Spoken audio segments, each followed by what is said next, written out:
सर्व मंगलमांगल्ये शिवे सर्वार्थ साधिके शरण्ये त्र्यंबके गौरी नारायणी नमोस्तुते. नमस्कार बंधू भगिनींनो, मी वृषाली भक्तिसागर या आपल्या यूट्यूब चॅनलमध्ये तुम्हा सर्वांचं मी अतिशय मनापासून स्वागत करते. बरेच वेळेस असं होतं की घरामध्ये आपल्याला विनाकारणच एक नकारात्मक ऊर्जा जाणवते. म्हणजे मांगल्य जाणवत नाही, छान आनंद वातावरण जाणवत नाही, काहीतरी हुरहुर जाणवते किंवा काहीतरी एक चुकीच्या गोष्टींची ज्याला काय म्हणतात चाहूल लागते की काय असं जाणवतं. आणि मग आपल्याला थोडीशी काळजी वाटते की का बरं आपल्याला असं वाटतंय किंवा का बरं घरामध्ये प्रसन्न वाटत नाहीये, का बरं घरामध्ये असं छान करमत नाहीये, असं होतं बरेच वेळेस. तर मग अशा वेळेस काय करायचं? अशा वेळेस घरामध्ये मांगल्य निर्माण होण्यासाठी, घरामध्ये सकारात्मकता आणि पवित्र ऊर्जा निर्माण होण्यासाठी, प्रसन्नता निर्माण होण्यासाठी आपल्याला त्या विघ्नहर्त्याची पूजा आणि त्या विघ्नहर्त्याची उपासना करायची आहे. खूप छोटीशी उपासना आहे, फार विशेष असे कष्ट लागणार नाहीयेत. प्रत्येक मंगळवारी अशी आपल्याला एकूण 4 मंगळवार करायचे आहेत आणि एक संकष्टी चतुर्थी असे एकूण 5 दिवस हे आपल्याला उपासना करायची आहे. आपल्याला प्रत्येक मंगळवारी म्हणजे ज्या दिवशी आपण उपासना सुरू करणार आहोत त्या मंगळवारी सकाळी लवकर उठायचं आहे, शुचिर्भूत व्हायचं आहे आणि स्त्रियांनी कपाळावर लाल टिकली किंवा लाल गंध लावायचे, कुंकू लावायचे आणि त्यानंतर आपल्याला पूजेला बसायचं आहे.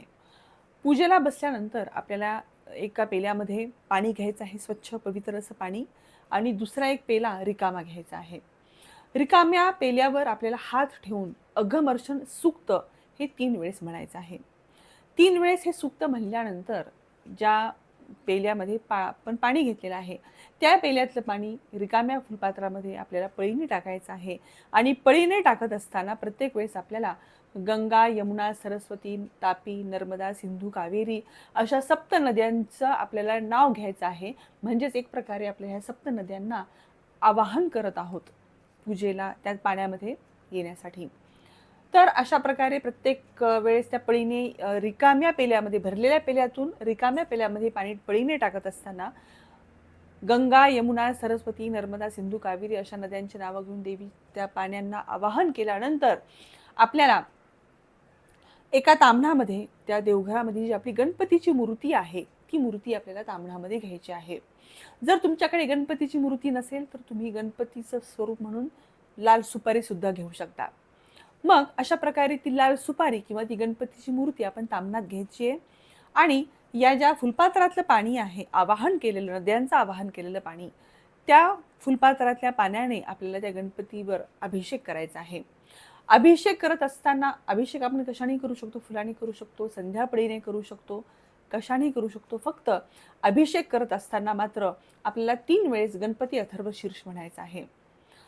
दूध आणि पाण्याने तो अभिषेक झाला की त्यानंतर आपल्याला गणपतीला स्वच्छ पुसायचा आहे लाल वस्त्राने, गणपतीला म्हणा, लाल सुपारीला म्हणा, आणि त्यानंतर एका छोट्याशा तबकडीमध्ये सगळ्या देवांपासून थोडंसं वेगळीकडे ती तबकडी ठेवायची आहे आणि त्या तबकडीवर आपल्याला ती गणपतीची मूर्ती ठेवायची आहे. मग या गणपतीचं पूजन आपल्याला करायचं आहे. पूजन म्हणजे कसं? गणपतीला अगोदर गंध लावायचा आहे, त्यानंतर हळद, कुंकू, अक्षदा व्हायच्या आहेत, लाल फूल व्हायचं आहे आणि 108 दुर्वांची जुडी ही आपल्याला गणपती बाप्पाला व्हायची आहे. त्यानंतर आपल्याला निरंजन लावायचं आहे साजूक तुपायचा आणि निरंजन ओवाळायचं आहे गणपतीला. धूपदीप लावायचा आहे, उदबत्ती लावायची आहे, उदबत्ती सुद्धा ओवाळायची आहे. आणि हे सगळं केल्यानंतर आपण 21 मोदकांचा, छोटे छोटे मोदक केले तरी सुद्धा चालतात, फार असा काही मोठा घाट घालायचा नाहीये. 21 मोदकांचा नैवेद्य गणपतीला आपल्याला दाखवायचा आहे. तो त्यावेळेस दाखवला तरी सुद्धा चालेल किंवा आपण जेवताना आपल्या जेवणाच्या अगोदर त्या 21 मोदकांचा नैवेद्य दाखवला तरी सुद्धा चालतो. मोदकांचा नैवेद्य दाखवायचा, गणपतीची आरती करायची आणि त्यानंतर आपण हे जेवायचं आहे. या दिवशी उपवास केलाच पाहिजे असं काही नाही, बंधन नाही. हां, चतुर्थीच्या दिवशी मात्र जर तुम्ही उपवास करत असाल तर त्या दिवशी मात्र उपवास तुम्ही अवश्य करा. अशा प्रकारे मोदकाचा नैवेद्य झाला, आरती झाली आणि मग हे जे अभिषेक केलेलं पाणी आहे, जे आपण ताम्हणामध्ये आपण अभिषेक केलेलं आहे, ते पाणी आपल्याला सगळ्या घरामध्ये शिंपडायचं आहे. सगळीकडे मांगल्य राहावं म्हणून विघ्न हर आपल्यावरचं जे अरिष्ट आहे ते दूर व्हावं म्हणून, सगळ्या घरामध्ये प्रसन्नता राहावी म्हणून हे सगळ्या घरांमध्ये, सगळ्या रूममध्ये आपल्याला हे अभिषेकाचं पाणी शिंपडायचं आहे. आपल्याला माहितीच आहे की गणपती ही साक्षात विघ्नहर्ता आहे, विघ्नहर्ता देवता आहे. आपल्यावरचं सगळं विघ्न दूर करणारी ती देवता आहे. त्यामुळे ती तुम्ही मनोभावे ही केलेली पूजा ती स्वीकार करेलच आणि ती तुम्हाला मनोमन प्रसन्न होईलच.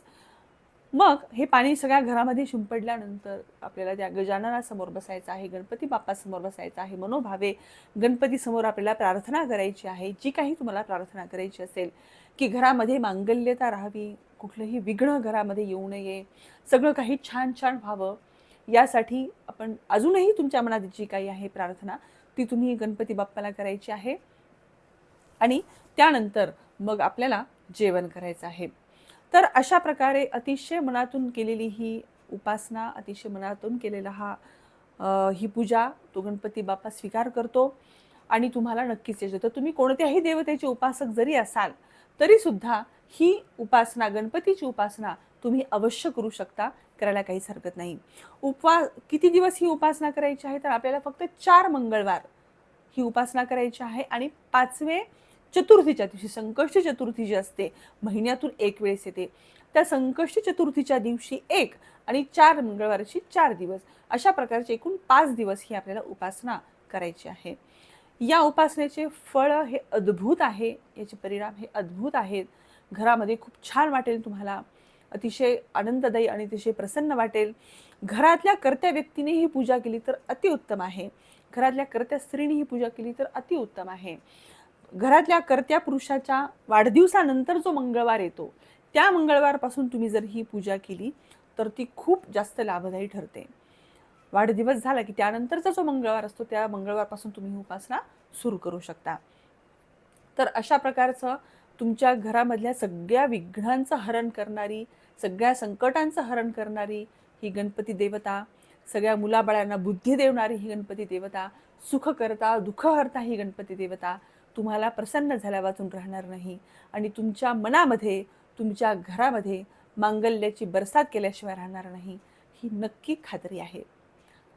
भेटूया पुढच्या भागामध्ये अशा नवनवीन उपासनांसोबत, प्रभावी उपासनांसोबत, प्रभावी तोडग्यांसोबत. तोपर्यंत जय जगदंब.